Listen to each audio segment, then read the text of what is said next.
നമസ്കാരം. ദേവസൈന്യ tales by സ്മൃതിയിലേക്കും Sreekrishna കഥാമൃതം ഭാഗം 57ലേക്കും ഏവർക്കും സ്വാഗതം.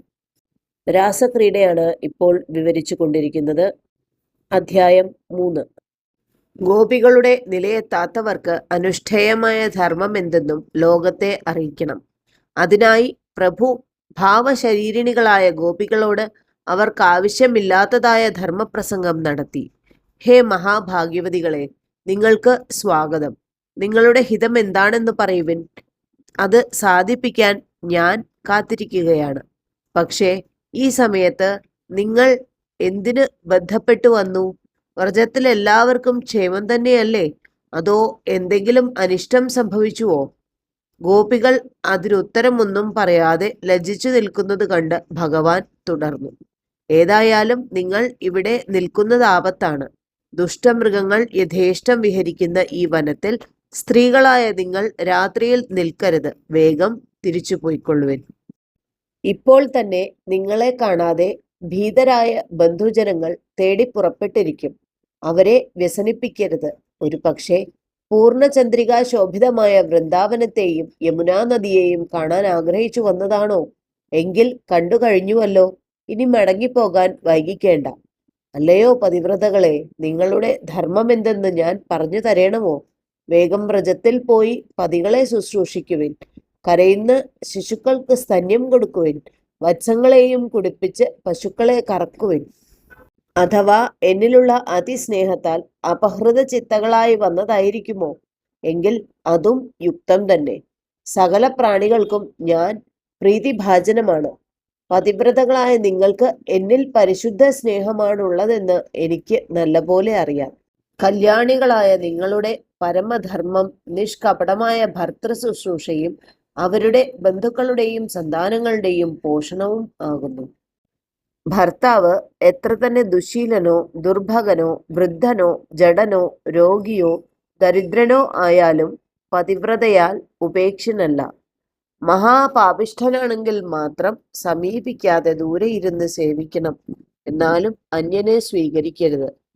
പരപുരുഷ ബന്ധം ഇഹത്തിൽ ദുഷ്കീർത്തികരവും നിന്ദിതവും ഭയാവഹവുമാണ്. മരണശേഷം നരകപ്രാപ്തിക്കും ഇടയാക്കും.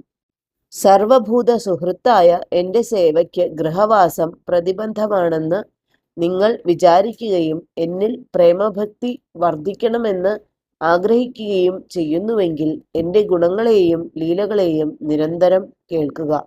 എന്നെ വല്ലപ്പോഴും ദർശിക്കുക. എൻ്റെ സ്വരൂപത്തെ ധ്യാനിക്കുക. എന്നെ കീർത്തിക്കുക എന്നിവയാണ് വേണ്ടത്.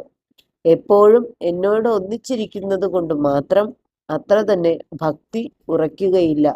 അതിനാൽ ഇനി ഒട്ടും കാലം കളയാതെ മടങ്ങിപ്പോകുവിൻ.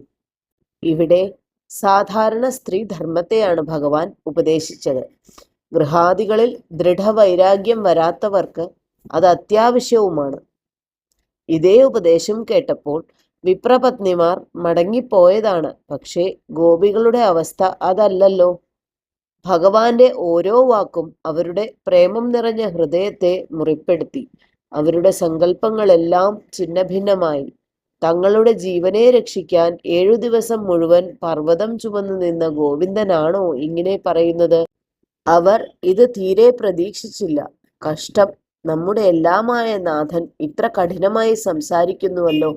ഇനി നാം എന്ത് ചെയ്യാനാണ്? പ്രിയനെ സേവിച്ച് പ്രസാദിപ്പിക്കുവാൻ ശ്രമിക്കുകയോ അതോ ശരിയായി 4 വാക്ക് മറുപടി കൊടുത്തിട്ട് എവിടെയെങ്കിലും പോയി മരിക്കുകയോ അതോ ഇവിടെ പ്രിയതമന്റെ കൺമുന്നിൽ തന്നെ പ്രാണൻ കളയുകയാണോ വേണ്ടത്? ദൈവമേ, ഒന്നും തോന്നുന്നില്ലല്ലോ.